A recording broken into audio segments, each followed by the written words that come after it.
Dennis, here's my first question para sa inyo po. Kami po lahat dito, we're very, very aware, familiar na ikaw po ay isang adventurer, mahilig ka po sa rides, nature trips, and action-packed activities. How vital is it for you to use Beldal's Zero Filter Sunscreen before heading out on your adventures?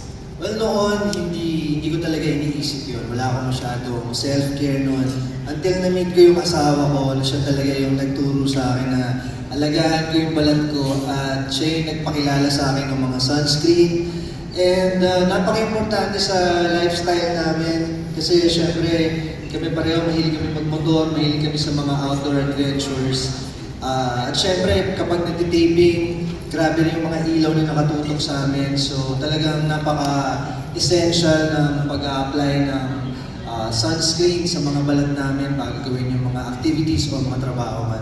In fairness, di ba? Iba rin talaga yung nagiging influence ng mga taong mahal natin. Kumbaga kung ano yung ginagawa nila, gagawin din natin. At ito ay para sa ilalong ikakabongga ng ating mga skins. Mami Ray, may tanong ako para sa iyo, syempre. Bukod po sa nasabi nyo na napakabait, grabe po yung effort ni Sir Dennis Trillo sa pagpunta nung nagpa-block screening po for Green Bones noong December. Bakit po Mr. Dennis Trillo ang inyo pong napili as Beldal's newest endorser po? What made him the perfect fit for the brand? Number one kasi, pag sinasabi mong endorser, laging babae, di ba, laging sexy, laging maputi, di ba? Kailangan din natin na paggamitin talaga yung mga lalaki. Kasi may mga dati na akong nililigawan na actors na maging ambassador. Literal, nag-survey ako, yung mga lalaki, kung anong sabon sa mukha, yun na rin sabon sa katawan hanggang pinakamababa. Tama? So parang lugi naman ako sa kanila. Kaya gusto kong i-push yung mga lalaki na gumamit gaya ni Dennis, ang daming series, ang daming pelikula. Nakakalimutan natin na ang the best anti-aging secret ay sunscreen. Tapos sila nagmumotor silang mag-asawa. Hindi natin alam na okay lang maarawan. Of course, okay lang kasi may vitamins yan, di ba? Pero hindi natin alam na susunog yung skin natin, nagkaka-lines tayo. Kaya gusto natin i-share na dapat ang babae at ang lalaki ay dapat gumagamit ng sunscreen kasi anti-aging. Kasi parehas na kaming nasa 40 plus din ni Dennis. Kailangan forever na bagets kami pag nandito sa Beauty Derm and Beldal's family. Yan. I-emphasize natin na ang pinaka-importanting skincare product ay always and forever sunscreen. Yes! O diba? Talaga namang madalas nating naririnig yan na hindi lang basta tumatapat tayo sa sinag ng araw. Kahit na nasa loob lang tayo ng bahay, it's very, very important to wear At saka hindi pa siya talaga Beauty Derm Ambassador. Sinishare na sa akin ni Jenny na ate nakikigamit si Dennis. Ganyan. O sige, bigyan ako, di ba? Vitamins din niya, ganyan. Ini-spray din niya. Lahat pati yung serum ginagamit din ni Dennis. So nakakatuwa. Yun yung mga foodish namin. Totoo glass skin, ano? Yes. Thank you, Sir Dennis. Thank you, Mami Ray. Hindi ko na patatagalin. Diretso na po natin sa mga friends from the press. Ang unang magtatanong. Try natin, ma'am. Mahiyain to. Yun ang na-discover ko sa kanya. Ano po kasi, syempre, gusto ko talaga na makuha. Dream ko talaga yun ever since makuha lang ng mga A-listers sa industriya. At mga 2017 nga, nililigawan ko na si Jenny Line. Kaso nagbakasyon siya ng konti kasi na gusto yung mag-conceive at that time. So talagang meant to be talaga kami kasi ang tagal ko siyang hinintay. And she's been using my spray, yung home spray. Kasi nento pa nga sa kanya, tignan mo, isa ka pa sa unang nag-promote before sa may teleserye siya.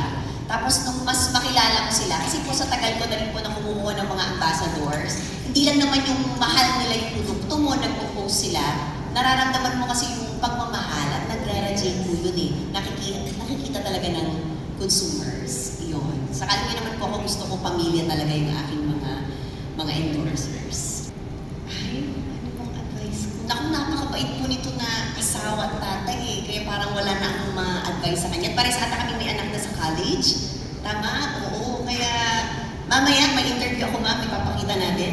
So I think parang wala na akong extra words for him kasi makikita niyo kung sino talaga si Dennis Trillo mamaya sa aming interview. Okay. Ano ma'am dahil nga may boy and girl kami pareho. Actually, yung girl ko kanina, kasama ko dahil na bakasyon eh. Sa mga baby girl kasi at sa panahong ito, yung mga bata ngayon, hindi ko alam, napaka-emosyonal ng mga bagets ngayon, di ba? Parang dati, tayo, konting ano lang, papaluin ng parents natin, takot na takot tayo. Ngayon, baliktad. Tayo ang takot sa ating mga anak. Parang parang dagdagan pa natin ang ating pasensya kasi hindi na tulad ng ating henerasyon na napakamabait natin at masunurin ng mga anak. So, konting gabay at lagi natin pakinggan ang ating mga anak. Kasi hindi na sila nag-open up eh. Kailangan tanungin mo sila, anak, kumusta, ganito, ganyan. Pero medyo malayo-layo pa ang gagabayin niya dahil ilang taon na si Dylan? 3 years old. 3 years old pa lang. 3 years old. Thank you, Ma'am Marimar. Well, siguro, malaking-malaki dahil katulad na sinabi, iba talaga mag-alaga, lalo na kapag babae, mas sensitive sila, mas maarte. Pero siguro ang pinaka natutunan ko habang inaalagaan itong aming bunso, dito talaga yung time na nakatutong kami si Jen, kami nung asawa ko na kalakihin talaga, nakatuto kami every step of the way.